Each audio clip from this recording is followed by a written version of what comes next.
Welcome to Azure's Lagoon and welcome to PolyAcademy number 20. Here to introduce everything you need to know about polyamory, ethical non-monogamy, and how to walk on the path of sharing and enjoying intimacy with more than one partner at a time without cheating or bullshitting yourself. So recently I saw this on Twitter, basically a girl complaining that there's a huge gap between her sex drive and her boyfriend's sex drive. Here how she goes. I want to have sex 8 times a week, but he said once every 2 weeks is fine. Only one session in 2 weeks is definitely not enough for me. My libido is about to burst out and make me want to hook up with a random guy on the streets. Also saying she is always the one initiating sex. I mean, the very first thing she should do is to have honest communication with her boyfriend about her need. And hooking up with another guy in order for that need to be met and nothing further isn't necessarily a bad thing, at least from the perspectives of non-monogamy. But what I really want to say here is, this once every 2 weeks really reminds me of a big challenge that my primary and I had to face just a few months ago. I wouldn't call it a fight or argument, but we had a pretty big conflict where I was like, will it be better for both of us in the long term to go separate ways? Yeah, at least for me, it hit me pretty hard. But anyway, I can personally relate this girl's frustration to my primary's frustration at that time. Not exactly satisfied with the frequency of our meeting, how often we spend time together in person, especially nowadays. Her sex drive is getting higher and higher and higher, according to her. So what I'm gonna share with y'all today is, what can I call it? A little tool that I came up with and brought up as a part of the conflict resolution process. My point is, having multiple partners and keeping each one of those relationships solid and alive, I assume your bedroom skills are pretty good or even more than average, to the point that it's the women who beg you for your time, attention, and presence. That's why this tool, well, a simple chart, will be very useful for you. So I pulled out a whiteboard and a marker and started writing these things down.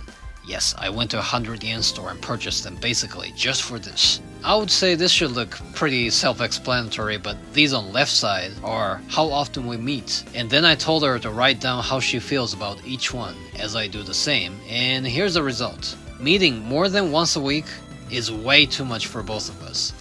Meeting once a week, for me, sometimes I do need a whole weekend just by myself so that I can sort out myself and organize things around me most efficiently.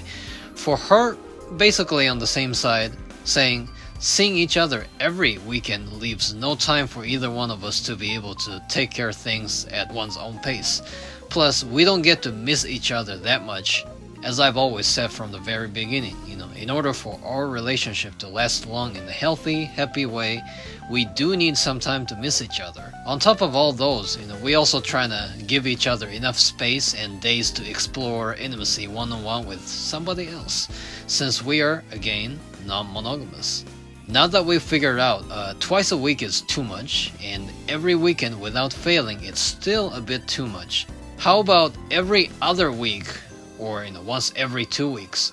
My feeling is, it's pretty easy and even ideal for me to concentrate on my projects and other things that takes hours to get done. However, I'm gonna put an emphasis on this however, 2 weeks, it doesn't take that much time for me to want to see her and spend time with her in person. So for me, it's like a double feeling. As a content creator and as a lover of different women, it's kind of perfect gap. But as her primary and as the ultimate lover of her, because she's such an awesome one-of-a-kind to me, I would very much like to be for her, be with her, share the abundance of love and all the amazingness. The very reason I came up with this chart is our previous agreement, mainly based on my preference. Although some weekends we were both flexible enough to allow exceptions, it was a lot simpler, which was every other weekend. And she did follow, but as time went by, I kind of realized that when she misses me too much, oftentimes during the weekdays she prefers much longer phone calls than I'm willing to take. That might distract me big time from what I decided to do beforehand, getting really impatient to the point that some irrational stuffs that aren't even in her mind come out of her mouth. Large part of that was actually caused by her past trauma, which was another deep discussion we had in the resolution process. But that will be a whole new topic, so in this episode I'll leave it at that. Anyway, as you can see here, my guess turned out to be correct.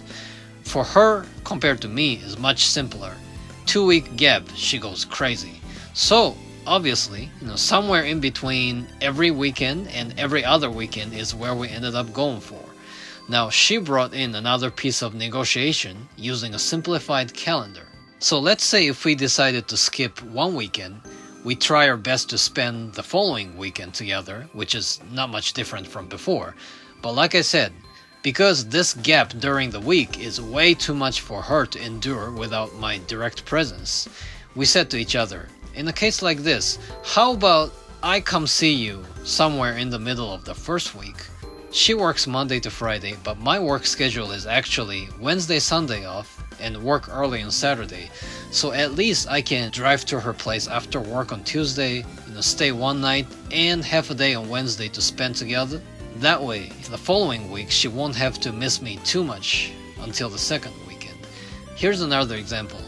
Not necessarily Tuesday and Wednesday, but it can be, Thursday if I get off work early enough and I'm not too tired, so it leaves a room for us to get naughty and playful. Or sometimes, we can spend 2 weekends in a row and then we will make a day during the following week, but we'll keep it brief. If we had to skip 2 weekends in a row for some reason, we'll try our very best to fill in the gap in between so that, we get to see each other before one of us misses the other too much.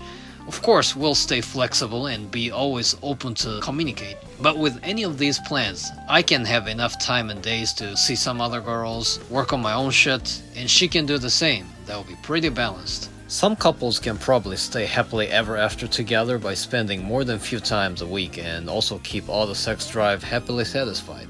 If that's how it works for you, cool. It all comes down to honest communications on how each one of you feels about certain situation, and also on whether you're okay with inviting a third person to your private, intimate place, or rather trying to please only one person at a time or day. Like my primary often says to me, you do you, meaning I don't mind you fucking around with other bitches and having good ass time, but when we get to hang out, I prefer one-on-one with you.